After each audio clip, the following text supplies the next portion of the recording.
প্রিয় দর্শক, স্বাগত জানাচ্ছি নিউজ প্লাস 24 এর আজকের আয়োজনে। বাংলাদেশে অবস্থান নেওয়া রোহিঙ্গারা আরকান আর্মির বিরুদ্ধে যুদ্ধের প্রস্তুতি নিচ্ছে এমন একটি তথ্য প্রকাশ করেছে ব্রাসেলস ভিত্তিক আন্তর্জাতিক গবেষণা সংস্থা ইন্টারন্যাশনাল ক্রাইসিস গ্রুপ।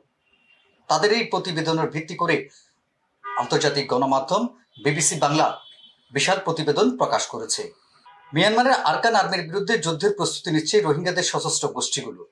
বুধবার প্রকাশিত এক প্রতিবেদনে এসব তথ্য জানিয়েছে ব্রাসেলস ভিত্তিক আন্তর্জাতিক গবেষণা সংস্থা ইন্টারন্যাশনাল ক্রাইসিস গ্রুপ।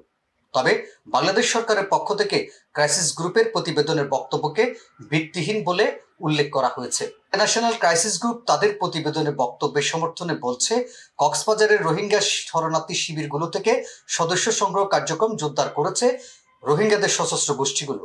এমনকি সীমান্তবর্তী এলাকাগুলোতে যুদ্ধের প্রশিক্ষণ দেওয়ার ঘটনা ঘটছে বলে উল্লেখ করা হয়েছে। সংস্থাটির পক্ষ থেকে উদ্বেগ প্রকাশ করে বলা হচ্ছে, পক্ষ দুটি যুদ্ধে জড়ালে মিয়ানমারের সাম্প্রদায়িক সম্প্রীতি আরও নষ্ট হবে, যার ফলে প্রত্যাবাসনের সম্ভাবনা ক্ষীণত হবে। সেই সঙ্গে নতুন করে আরও রোহিঙ্গা শরণার্থী বাংলাদেশে চলে আসতে পারে। বাংলাদেশ মিয়ানমার রোহিঙ্গা সশস্ত্র তৎপরতার ঝুঁকি শীর্ষক প্রতিবেদনে বলা হয়েছে, গত বছরের শেষ দিকে মিয়ানমারের সামরিক বাহিনীর কাছ থেকে দেশটির সশস্ত্র বিদ্রোহী গোষ্ঠী আরকান আর্মির সদস্যরা রাখাইন রাজ্যের দখল নেয়। এই ঘটনার পর রোহিঙ্গাদের সশস্ত্র গোষ্ঠী গ্রুপগুলো আরও সংগঠিত হতে শুরু করে। নিজেদের শক্তি বাড়াতে এখন তারা নতুন করে সদস্য সংগ্রহ করছে। সংখ্যাগরিষ্ঠ বৌদ্ধ সমর্থিত আরকান আর্মির বিরুদ্ধে যুদ্ধে মুসলিম রোহিঙ্গাদের অংশগ্রহণ বাড়ানোর লক্ষ্যে সশস্ত্র গোষ্ঠীগুলো ধর্মকে ব্যবহার করছে বলে ইন্টারন্যাশনাল ক্রাইসিস গ্রুপের প্রতিবেদনে উল্লেখ করা হয়েছে।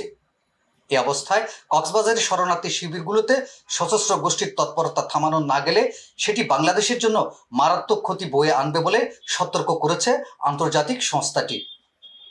তাদের দাবি সত্য হলে রোহিঙ্গা সংকট আরও প্রকট হওয়ার পাশাপাশি বাংলাদেশের নিরাপত্তা ও সার্বভৌমত্ব হুমকির মধ্যে পড়বে বলে মনে করছেন নিরাপত্তা বিশ্লেষকরা।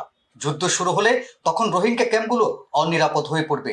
আরকান আর্মি সেখানে ঢুকে তাদের প্রতিপক্ষের উপর হামলা চালাতে চাইবে। সব মিলিয়ে বিষয়টি দেশের নিরাপত্তা ও সার্বভৌমত্বের জন্য মারাত্মক হুমকি হতে পারে। বিবিসি বাংলাকে বলেন নিরাপত্তা বিশ্লেষক অবসরপ্রাপ্ত মেজর জেনারেল আ.ন.ম মনিরুজ্জামান। শরণার্থী ও ত্রাণ ও প্রত্যাবর্তন বিষয়ক কমিশনার মোহাম্মদ মিজানুর রহমানের উদ্ধৃতি দিয়ে বিবিসি বাংলা বলছে, ক্যাম্পে সশস্ত্র তৎপরতা যে চালানো হচ্ছে বা ট্রেনিং দেওয়া হচ্ছে, এসব ঘটনা কোনোভাবেই সত্য নয়। এগুলোর কোনো এভিডেন্স নাই বলেও জানিয়েছে মোহাম্মদ মিজানুর রহমান। মিস্টার রহমান আরও বলেন, আমরা সব সময় ক্যাম্পগুলো মনিটর করছি। আইন শৃঙ্খলা রক্ষা বাহিনীর সদস্যরা টহল দিচ্ছে। তাদের চোখের সামনে এগুলো ঘটবে, এটা অসম্ভব ব্যাপার। ইন্টারন্যাশনাল ক্রাইসিস গ্রুপ তাদের প্রতিবেদনে বলছে, কক্সবাজারের রোহিঙ্গা শরণার্থী শিবিরগুলো Arakan Rohingya salvation army ARSA, Rohingya solidarity organisation আরএসওর যত সশস্ত্র গোষ্ঠী সক্রিয় রয়েছে তারা সম্প্রতি একজোট হয়েছে। যদিও অতীতে তারা বছরের পর বছর ধরে বাংলাদেশের ক্যাম্পগুলোয় তারা নিজেদের মধ্যে রক্তক্ষয়ী সংঘর্ষে লিপ্ত ছিল, কিন্তু আরকান আর্মি রাখাইন নিয়ন্ত্রণ নেওয়ার পর তাদের মধ্যে বড় ধরনের পরিবর্তন লক্ষ্য করা যাচ্ছে। কারণ উত্তর রাখাইনের যেসব এলাকায় রোহিঙ্গা জনগোষ্ঠীর বসবাস ছিল সেসব অঞ্চলের নিয়ন্ত্রণ তাদের হাতে থাকা উচিত বলে মনে করেন গোষ্ঠীর নেতারা। সেজন্য নিজেদের মধ্যে হানাহানি থামিয়ে এখন একজোট হয়ে আরকান আর্মির বিরুদ্ধে যুদ্ধ করার বিষয়ে সম্মত হয়েছে রোহিঙ্গা সশস্ত্র গোষ্ঠীগুলো। বাংলাদেশের শরণার্থী শিবিরগুলোতে মাঝে মধ্যে রক্তপাত ঘটানোয় আগের সশস্ত্র গোষ্ঠীগুলোকে সমর্থন দিত না সাধারণ রোহিঙ্গারা। ফলে নতুন সদস্য সংগ্রহ করতে গিয়ে তাদের বেশ বেগ পেতে হয়। এখন গোষ্ঠীগুলো কৌশল বদল করেছে বলে জানাচ্ছে ইন্টারন্যাশনাল ক্রাইসিস গ্রুপ। নতুন সদস্য সংগ্রহের ক্ষেত্রে অস্ত্র হিসেবে তারা ধর্মকে ব্যবহার করছে। এক্ষেত্রে আরকান আর্মির বিরুদ্ধে অভিযানকে অবিশ্বাসদের বিরুদ্ধে জেহাদ হিসেবে অভিহিত করা হচ্ছে। এতে শরণার্থী শিবিরগুলোতে সশস্ত্র গোষ্ঠীগুলোর সদস্য সংগ্রহের উর্বর ক্ষেত্রে পরিণত হয়েছে বলে প্রতিবেদনে উল্লেখ করেছে সংস্থাটি।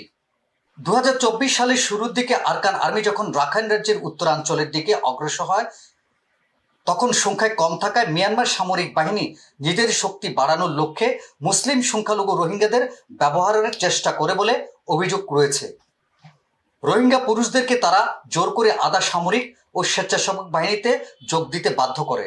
এছাড়া রোহিঙ্গা সশস্ত্র গোষ্ঠীগুলোর মধ্যে মিয়ানমারের জান্তা সরকার একটি সমঝোতা করার চেষ্টা করেছে বলেও দাবি করা হয়েছে। যদিও এই গোষ্ঠীগুলো তার আগে মিয়ানমারের সরকারি বাহিনীগুলোর বিরুদ্ধে দীর্ঘদিন ধরে লড়াই চালিয়ে আসছিল, কিন্তু সমঝোতার পর রোহিঙ্গাদের গোষ্ঠীগুলোর একটি অংশ আরকান আর্মির বিরুদ্ধে যুদ্ধ করতে সম্মত হয়। যদিও তখনও রোহিঙ্গাদের একটি বড় অংশ মিয়ানমারের সামরিক বাহিনীর সঙ্গে জোটবদ্ধ হওয়ার বিষয়টি মেনে নিতে পারেনি। কিন্তু রাখাইন রাজ্যে দখল নেওয়ার পর উত্তর রাখাইনে আরকান আর্মির বিরুদ্ধে রোহিঙ্গা নির্যাতনের অভিযোগ ওঠে।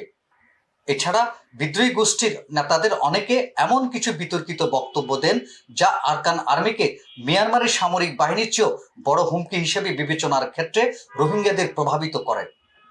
এর মধ্যেই মিয়ানমারের সংখ্যাগরিষ্ঠ বৌদ্ধ সমর্থিত আরকান আর্মির বিরুদ্ধে যুদ্ধ শুরু করতে রোহিঙ্গাদের মুসলিম পরিচয়কে সামনে আনার কৌশল নিয়েছে সশস্ত্র গোষ্ঠীর নেতারা। আন্তর্জাতিক গবেষণা সংস্থাটির প্রতিবেদনে আরও বলা হয়েছে, বাংলাদেশে বর্তমানে 13 লাখ রোহিঙ্গা শরণার্থী শিবিরগুলোতে অবস্থান করছে। তাদেরকে মিয়ানমারে ফেরত পাঠাতে দীর্ঘদিন ধরে চেষ্টা চালাচ্ছে বাংলাদেশ সরকার।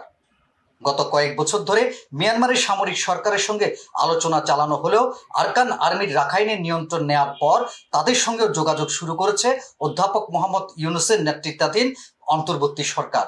এই সশস্ত্র তৎপরতা আরও তীব্রতর হলে সংশ্লিষ্ট রোহিঙ্গা, বেসামরিক নাগরিক, আরকান আর্মি এবং বাংলাদেশ সব পক্ষের জন্য মারাত্মক ক্ষতি বয়ে আনবে, প্রতিবেদনে উল্লেখ করেছে ইন্টারন্যাশনাল ক্রাইসিস গ্রুপ।